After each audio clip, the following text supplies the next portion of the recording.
According to worldhunger.org, 13 million children live in hunger or are at risk of going hungry. That is more than 1 in 10 households. The current state of the economy is causing this number to grow at a heartbreaking rate. Even though times are tough for most of us, we have to ask ourselves, what would you be willing to give up to feed a starving child? There are many reasons why children are starving in our world today. Many countries live in poverty and continue to need resources. Unemployment rates have risen and caused the numbers to grow in areas all around the globe. Natural disasters have left thousands of families wondering when they will have their next meal. No matter how prepared we feel, we cannot predict when one of these unfortunate circumstances could transform our own lives. You may have legitimate concerns when it comes to donating money to help children in need. One of the biggest concerns today is that families need every penny they have to support their own children. This is absolutely true, and it is only natural to put our own children first. But suppose you could make a few small changes to provide meals for a child. Would you do it?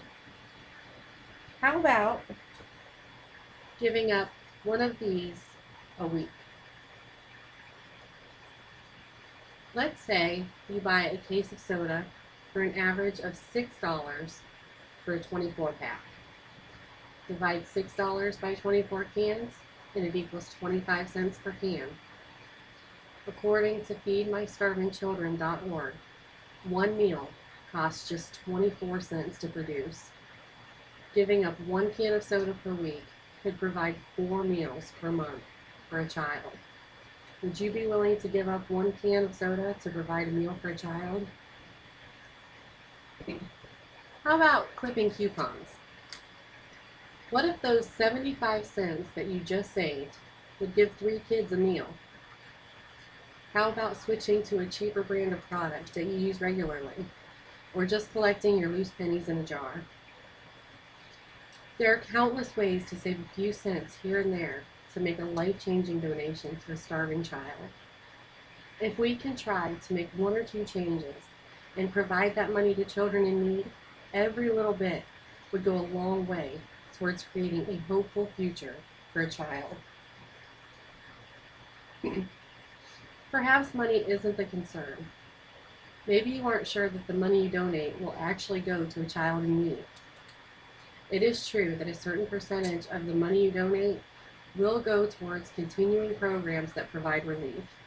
It is a necessary part of making sure that the programs are successful and are financially able to continue. The key is to find a program that has been doing great work for a number of years. A responsible program will be able to provide reports of where the money goes and be able to provide real-life examples of their success, such as photos and correspondence from the families that they have helped. If you're still unsure about a program, there are other ways to help.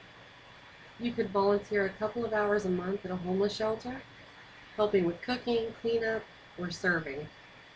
The more volunteers that help, the more money is left for purchasing food.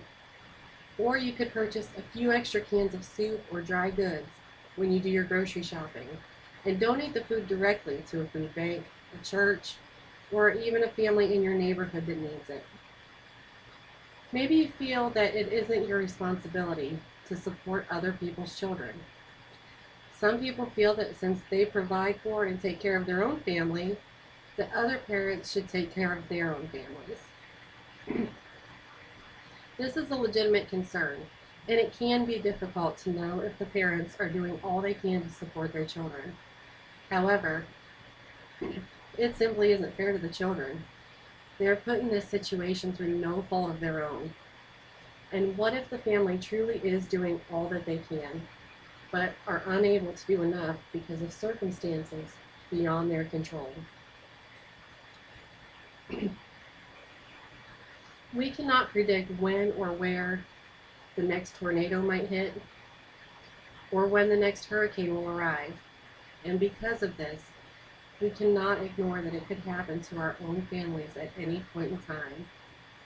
It is important to know that we can help programs such as these continue to have support